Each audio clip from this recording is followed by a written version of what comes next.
Good morning. Whomever you are, whomever you love, wherever you are on your life's journey, you are welcome here. We're so happy that you have chosen this space, this Sabbath, this sanctuary. We know that you have so many options on Sunday morning, and that you choose to be here is something that we celebrate. And we send a special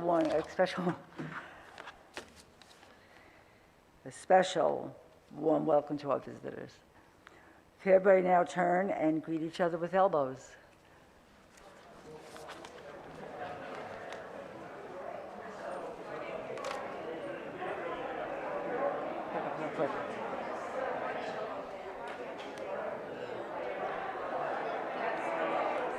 Oh, yeah. I know, it's hard. It's hard to remember. I'll save the last line.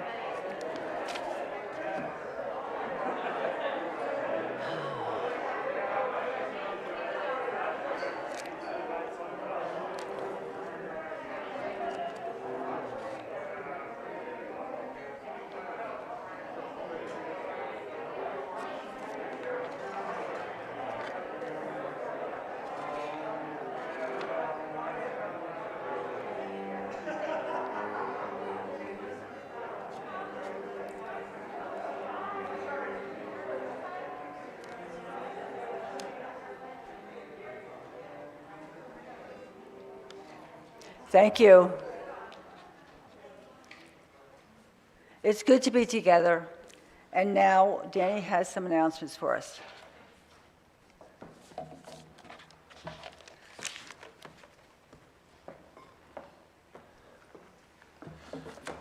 didn't practice that.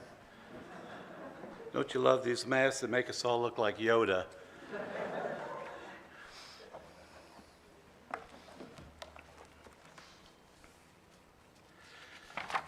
Yes, good morning, SMUUChers. Today I have just a few announcements. Today we're having a lay-led service, and Bernie, Marjorie, and I are going to share some reflections on quotations that we've come up with in this theme of widening the circle. And you also may have received a pamphlet on the way into the sanctuary today. This is part of our widening the circle theme for the month, as well as an introduction to the eighth principle. Please enjoy the little sticker you've been given, as well as join us for congregational-wide conversations regarding this principle after the service on February 27th and subsequent months. If you need to find one, they'll be out on the welcome desk on your way out. Also, I've been asked to remind you that there will be an auction this year. No details for that yet, but it's always... Oh, okay.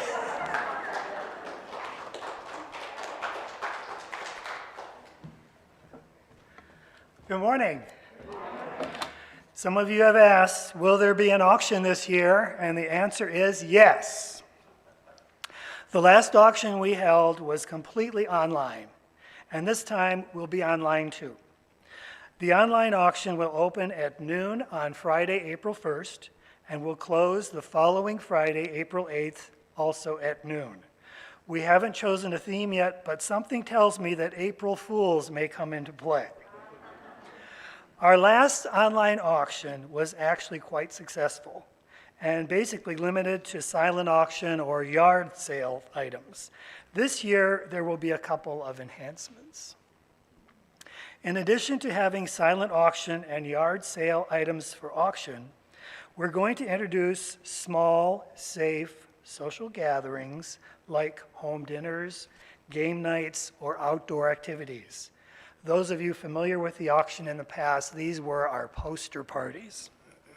If COVID numbers continue to improve, we are going to request an in-person celebratory live auction event Friday evening on the 8th, the day that the online portion closes.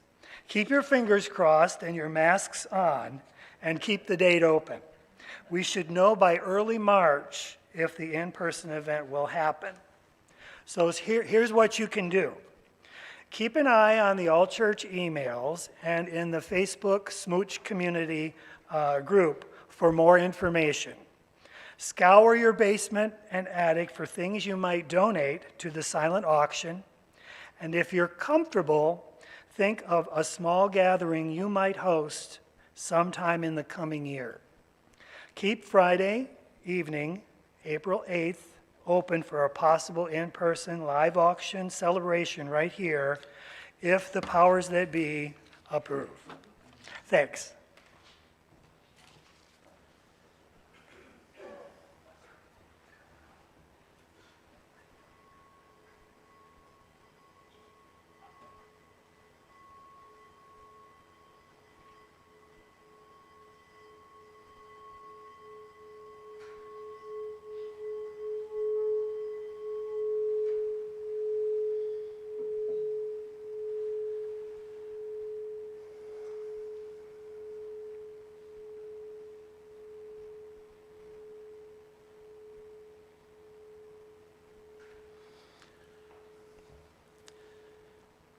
Our opening words come from Parker Palmer, from a place called Community.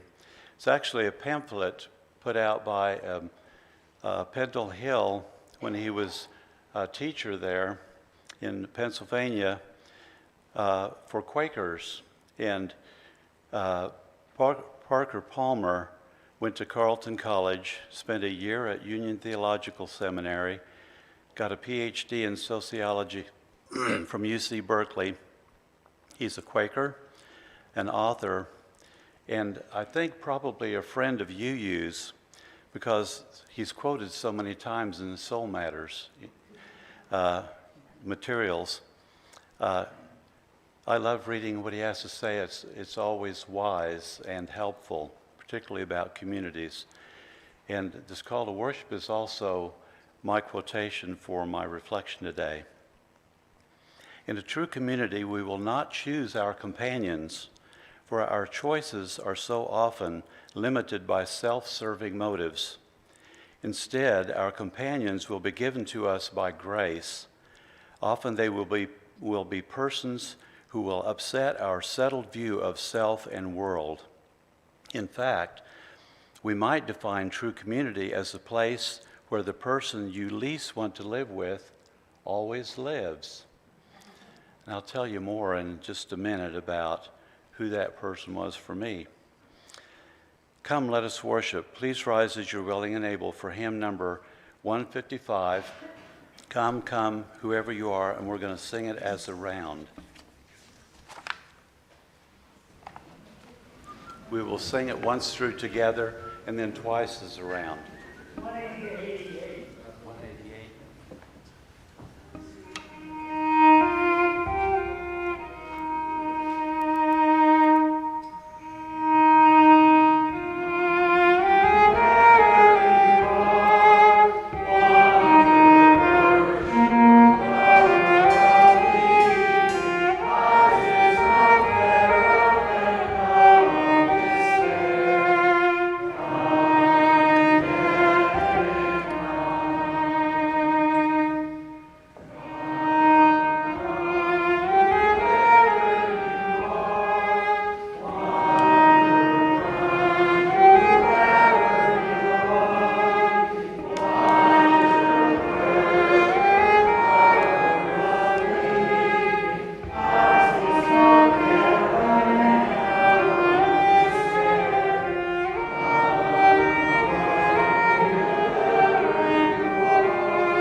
As Colette came forward to light our chalice, we invite you to join in the reading our covenant, which is behind me on the wall. Love is the doctrine of this church. The quest for truth is its sacrament, and service is its prayer. To dwell together in peace, to seek knowledge and freedom, to serve humanity and fellowship, to the end that all souls go into harmony with the divine. Thus do we covenant with one another.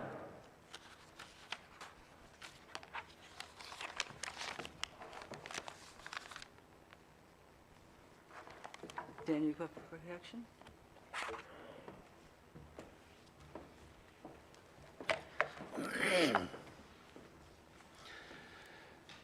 Each month, we as a community take time to reflect on a theme. The children do this in their classes, and we do it here in worship and in our small groups.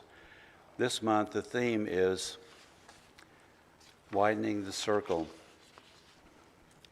When I think of widening the circle, I think of the circle in a spiritual sense as my personal capacity to take in the world of experiences I have and my ability to understand them, and hopefully to be a wiser and better human as a result of that experience. My circle began a serious expansion in the 1990s when I was living in Silver Lake, Kansas, near Topeka, attended a United Methodist Church, and I'd read in the Capital Journal about a group of people who were having a community meeting in one of the halls in Topeka, concert hall, and they were having a meeting about protesting the anti-gay activities of the Westboro Baptist Church, or Fred Phelps and his family. I went to the meeting and became acquainted with the UU Fellowship of Topeka. Their protest signs were about love and support and everything the opposite of what the Phelps family had on their posters, which were not very nice things to say, and I don't even like repeating them to myself. They were hate-filled signs, and the UUs had balloons and projected a fun, almost carnival, circus-like atmosphere in opposition to the Phelpses. Before this, I had not even known that UUs existed as a separate religious organization. I went to their services and joined them when I found out what they were all about. I wasn't brave enough to protest against the Phelps like they were, but they were a cool group.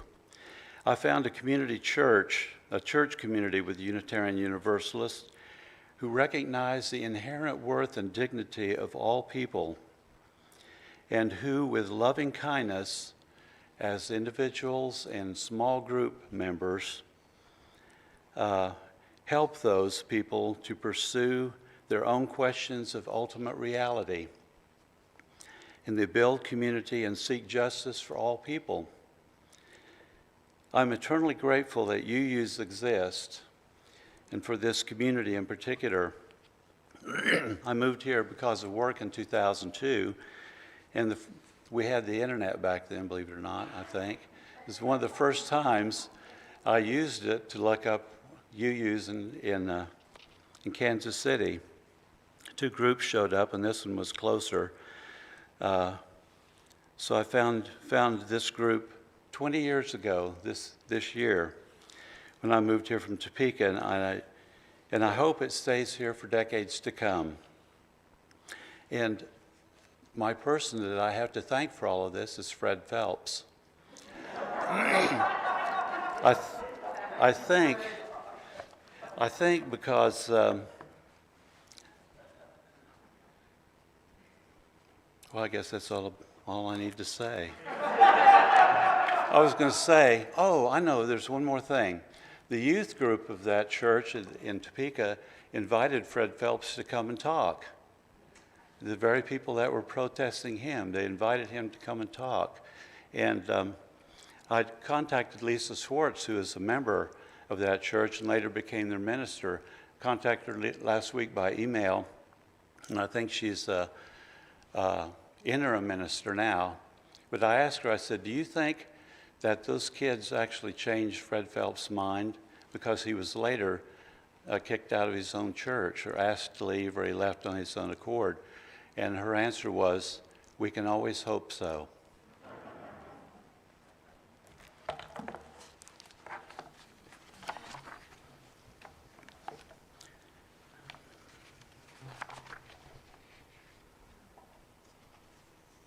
I think I'm done.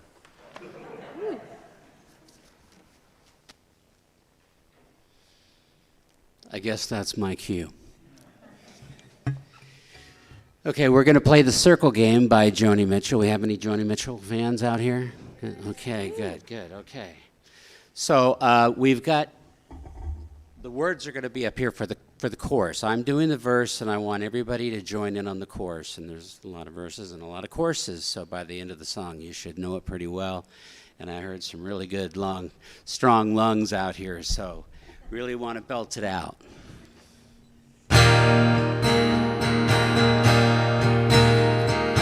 Yesterday, a child came out to wander,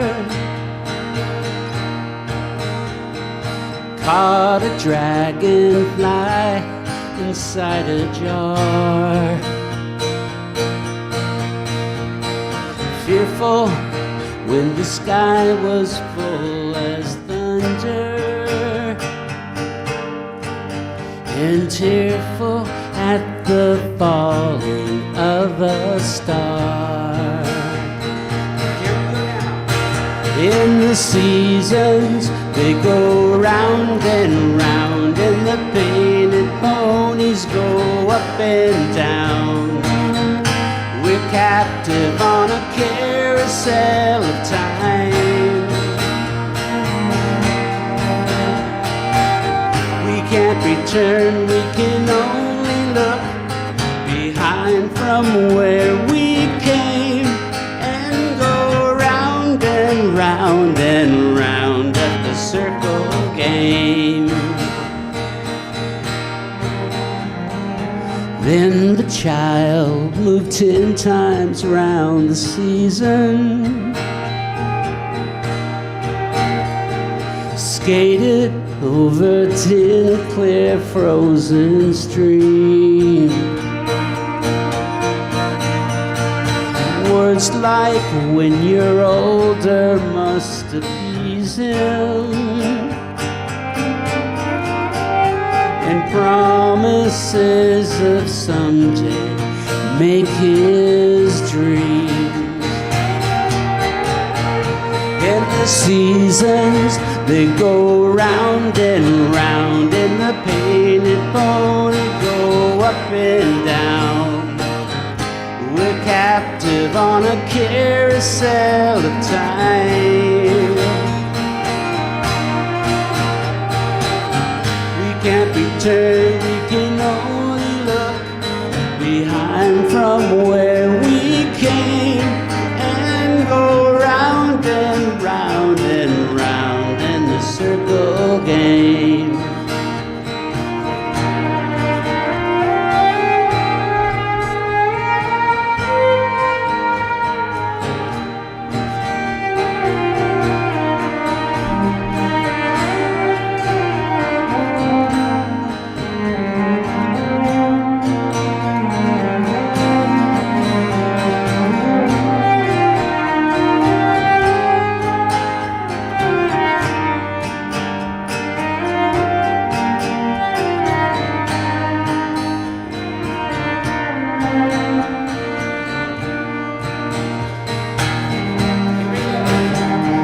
Seasons, they go round and round, and the painted pony go up and down. We're captive on a carousel of time. We can't return, we can only look behind from where we came, and go round and round and round in the circle game. So years spin by, and now the boy is 20, dreams have lost some grandeur coming true. There'll be new dreams, better dreams, plenty. Before the last revolving year is through. And the seasons, they go round and round, and the painted pony go up and down. We're captive on a carousel of time.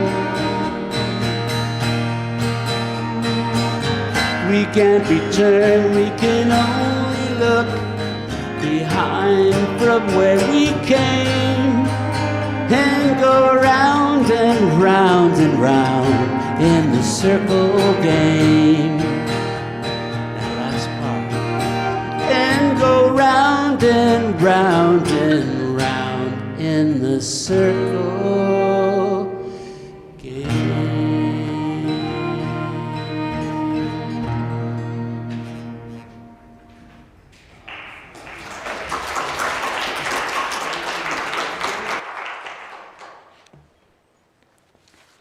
Thank you, Tom and Ben and Anna. That was terrific.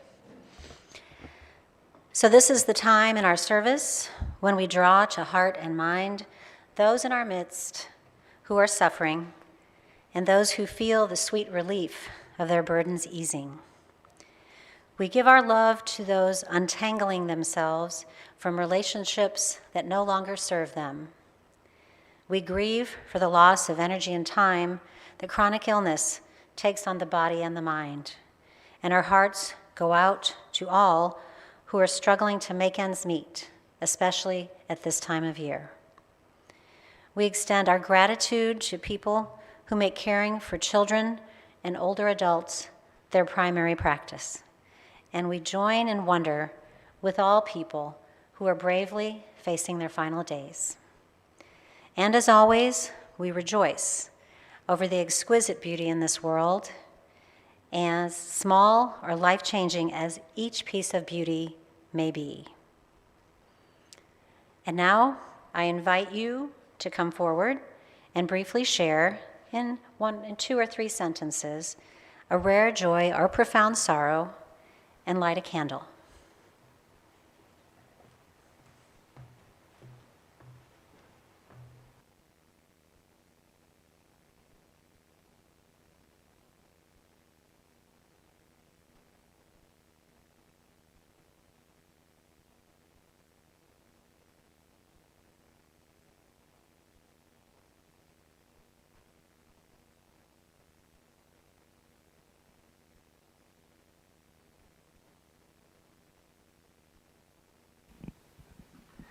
I am Jennifer Nelson, and I'm lighting this candle in memory of my friend and colleague, Gina Gallo. She died on Tuesday after fighting stomach cancer for almost 2 years. She was a beautiful person. She was a light in this world, and I will miss her.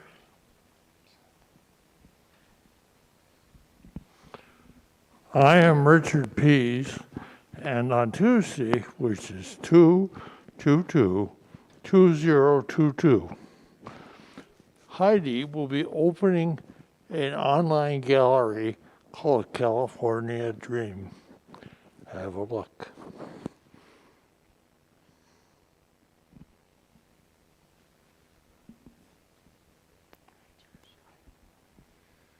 Hi, I'm Josh Witherell. I'm lighting a candle of joy this morning for the birth of my daughter, Amelia. She's our firstborn. She came on the 15th. And just wanted to also extend or remind you to thank anyone that works in the healthcare industry, especially at the University of Kansas Hospital. They took great care of mama and baby, and they're both home safe and sound. So, yeah, thanks.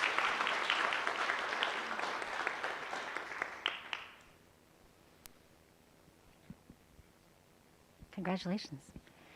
I will light the rest of these candles for the unspoken joys and sorrows in our hearts.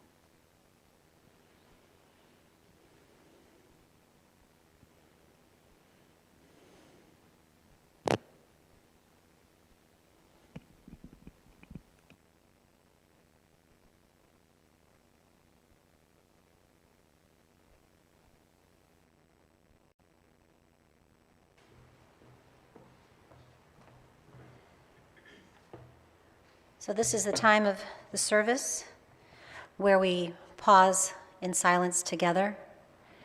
So please now bow your heads and breathe in those thoughts and feelings that sustain you. Plant your feet on the ground and really take this time for you.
The late Thich Nhat Hanh, who brought mindfulness to the Western world and Zen Buddhism and all its wisdom, said that meditation is being aware of not only the thoughts and the feelings in our own bodies, but all that is happening around us.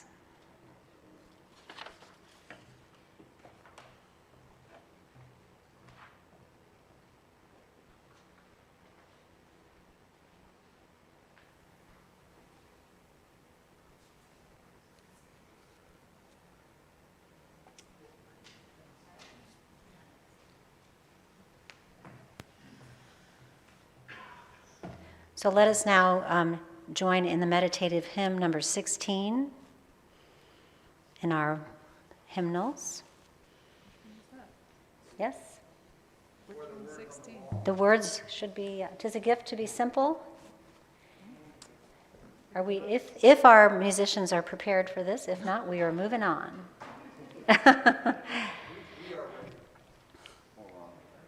Okay. All right.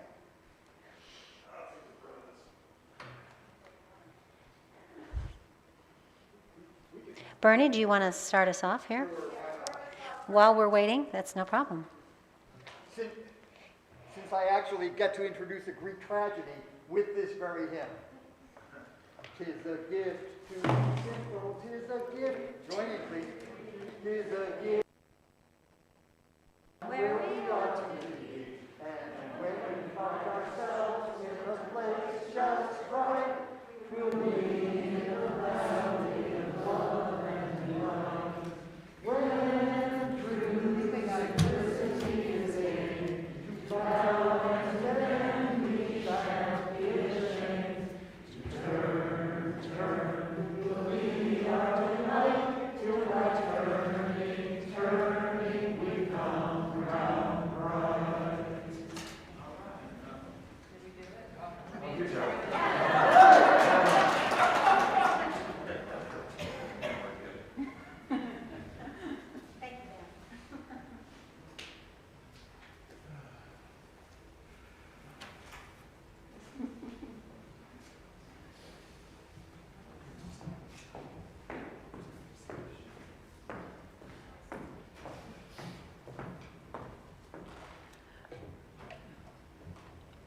Stand on a stool. Whoops. I had something written that I was going to say, and then when I seen the tips to the song, that hymn, it brought me back to years ago when we belonged to we were congregational. We belonged to a congregational church in Holtzville, Long Island. It was a small church, but we had 12 sister churches all over the island. And every year they would host an annual meeting, and all the churches would come together and they would have some kind of a lunch, like a boxed lunch or something. Well, it came time for our church to do it. And at that time, I was active in the church and all, and I became president of deacons. I was a deaconess. And as a deaconess, it was my responsibility to kind of run the game and see what we could do. But when I heard what the other churches were doing, I was like, no, we're not doing this. And the one thing we needed was a choir. Our choir was going to sing. And I said, why don't we invite the choirs of the 13 churches to come together to sing?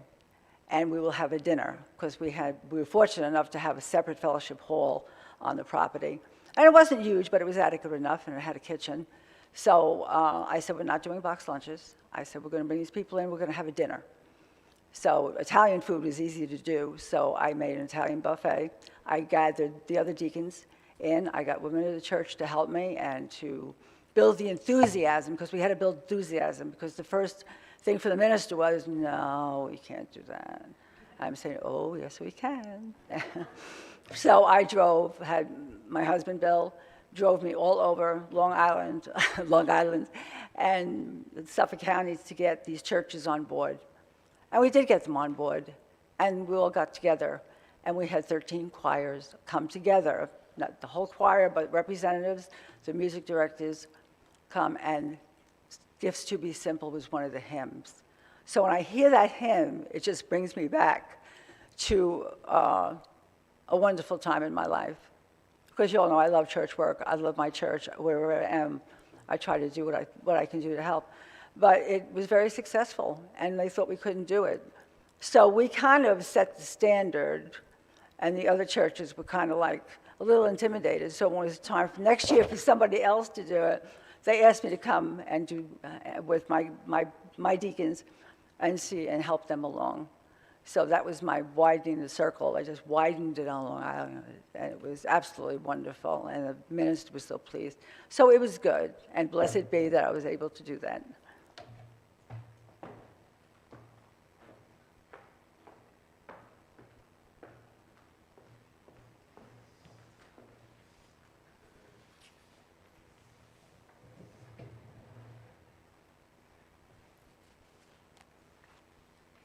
Hear these words from Rumi. Open your hands if you want to be held. Charles Dickens, in his Christmas Carol, calls Scrooge a squeezing, wrenching, grasping, scraping, clutching, covetous old sinner. That phrase, that sounds so delicious, I'm going to say it again. He calls Scrooge a squeezing, wrenching, grasping, scraping, clutching, covetous old sinner. And elsewhere he calls him tight-fisted. Sounds like Ebenezer Scrooge is the guy most in need of advice from Rumi. He's holding on to his money tight. He's letting little out and nothing in. And he's miserable. He's got his circle all right. It's a teeny tiny circle, tightly locked. A lot like Dante's seventh circle of hell, with the devil encased in a tightly packed circle of ice.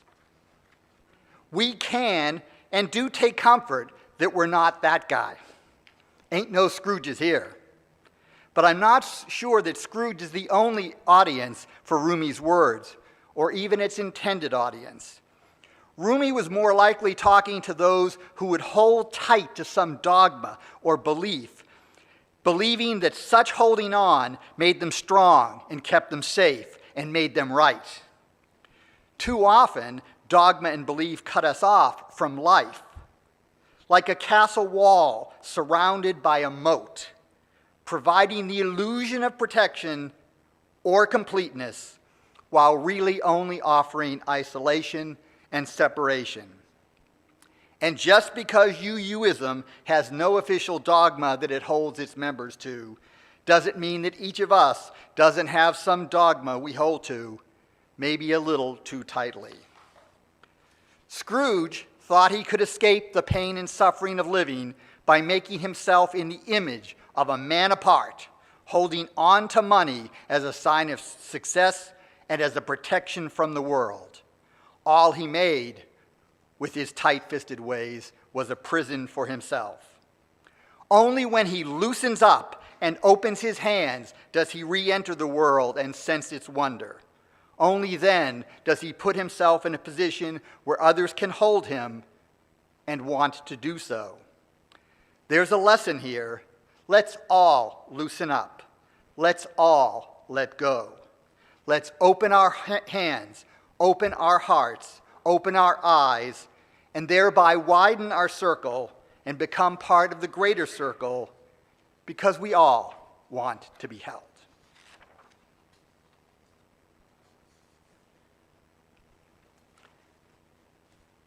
The work of the church depends on us, on our generosity of time, on our wisdom, and our financial resources. We invite all here to give generously to support the ongoing work of the church. The offering will now be given and received in grateful appreciation of our shared values, and those watching online, follow the instructions as to how you too may contribute.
We extinguish this flame, but not the light of truth, the worth of community, or the fire of commitment. These we carry with us in our hearts until we are together again. Please join us in our closing hymn, When Your Heart is in a Holy Place.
We leave this gathered community, but we don't leave our connection, our concerns, our care for each other. Our service to each other, to the world, and to our faith continues. Until we are together again, friends, be strong, be well, be true, be loving. Blessed be.